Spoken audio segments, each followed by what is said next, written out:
छत्तीसगढ़ में वजीराला के अहम दावेदार भूपेश बघेल कुछ देर पहले रायपुर एयरपोर्ट पहुंचे, जहां पर मीडिया से बात करते हुए उन्होंने कहा कि 12 बजे लेजिस्लेचर पार्टी की मीटिंग होने वाली है, वहां वजीराला के नाम का ऐलान हो जाएगा। गौरतलब है कि कई दावेदार होने की वजह से गुज़िश्ता कई दिनों से दिल्ली में छत्तीसगढ़ के वजीराला के नाम पर मीटिंगों का दौर चल रहा था।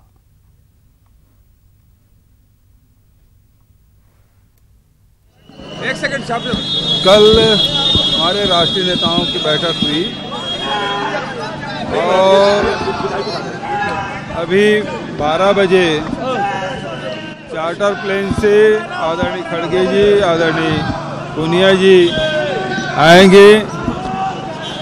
राजीव भवन में विधायक दल की बैठक होगी और वहां नाम का अनाउंस किया जाएगा।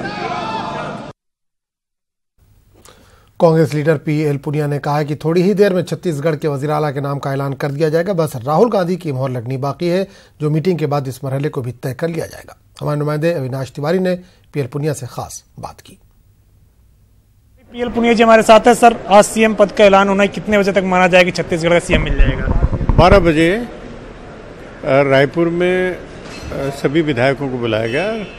राजीव भवन जो प्रदेश कांग्रेस कमेटी का मुख्यालय है वहाँ पर, और एआईसीसी ऑब्जर्वर खड़गे जी वो उनकी मौजूदगी में नाम प्रस्तावित होगा और उसका अनुमोदन होगा। और आज चीफ मिनिस्टर जो नेता कांग्रेस लेजिस्लेटिव पार्टी के चुनाव होने के बाद कल शपथ ग्रहण समारोह भी है 17 तारीख को 4:30 बजे साइंस कॉलेज ग्राउंड में शपथ ग्रहण समारोह के लिए महामहिम राज्यपाल जी ने वो सहमति अपनी दी है, वो कल हो जाएगा। देखा यह गया कि राजस्थान और मध्य प्रदेश का सीएम यहीं से तय होकर गया है, राहुल गांधी जी ने ही ऐलान किया। क्या माने कि छत्तीसगढ़ का भी तय हो गया, बस वहाँ औपचारिक ऐलान होना है? नहीं, मैं जहाँ तक समझता हूँ कि मध्य प्रदेश और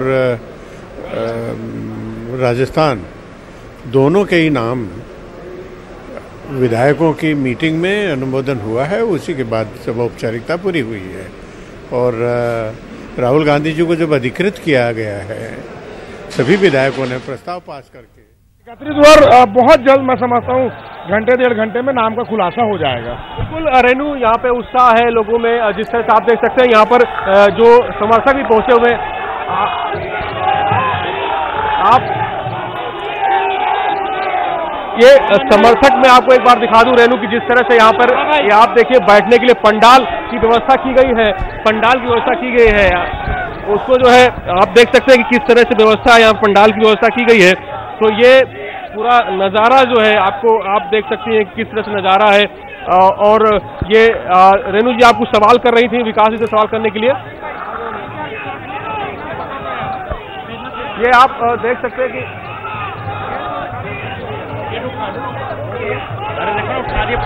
विकास जी एक सवाल है कि नेतृत्व करने की अगर बात आती है तो नेतृत्व कौन कर सकता है? टीएस सिंहदेव, भूपेश बघेल, किसको आप मानते हैं कि सबसे अच्छा यहाँ पे मुख्यमंत्री होगा? देखिए, कांग्रेस पार्टी की ये जो बहुमत आई है भूपेश बघेल जी के नेतृत्व में रही है। टीएस सिंहदेव जी ने एक ने सदन की लड़ाई लड़ी, एक ने रोड में लड़ाई लड़ी, और जो 4 चेहरे थे उन्हीं में से एक पर मुहर राहुल गांधी जी ने लगा दी है, जिसका खुलासा बहुत जल्द होगा। अभी मल्लिकार्जुन खड़गे जी सहित सारे नेता कांग्रेस राजीव भवन मुख्यालय पहुंच रहेंगे और 1-8 घंटे में नामों का खुलासा हो जाएगा। देखिए, ये अभी खुलासे का इंतजार हो रहा है और ये बैंड बाजा और ये महिलाओं के जो नाचने का, गाने का जो आप देख सकते हैं यहाँ पर किस तरह से जो है आप देख सकते हैं कि बैंड बाजा और ये सारी व्यवस्थाएं यहाँ पर कांग्रेस भवन में हो चुकी है। और जिस तरह से करीब 12:30 बजे विधायक दल की बैठक यहाँ पर आहूत की गई है, उसके बाद से आप समझ सकते हैं कि रेनू किस तरह से लोगों में उत्साह है, क्योंकि वो देखना चाहते हैं कि किस तरह का यह मुख्यमंत्री होगा सूबे का। जी तो नाज़रीन, आप देख सकते हैं छत्तीसगढ़ में वज़ीर-ए-आला कौन होगा, इसकी तैयारियां जोरों पर हैं। सभी जो नाम आगे चल रहे हैं उनके चाहने वाले अपने अपने लीडर के लिए वहां पर बैंड बाजे के साथ मौजूद हैं, हारमाला के साथ मौजूद हैं। दिल्ली से कुछ लीडर निकल चुके हैं, कुछ पहुंच चुके हैं। जैसे ही ऐलान होगा यहां पर एक जश्न का माहौल देखने को मिलेगा। आप देख सकते हैं धीरे धीरे जो लीडरान है वो पहुंचना शुरू हो गए। बताया जा रहा है कि दिल्ली में मोहर लग गई है, बस यहां पर नाम का ऐलान होना बाकी है।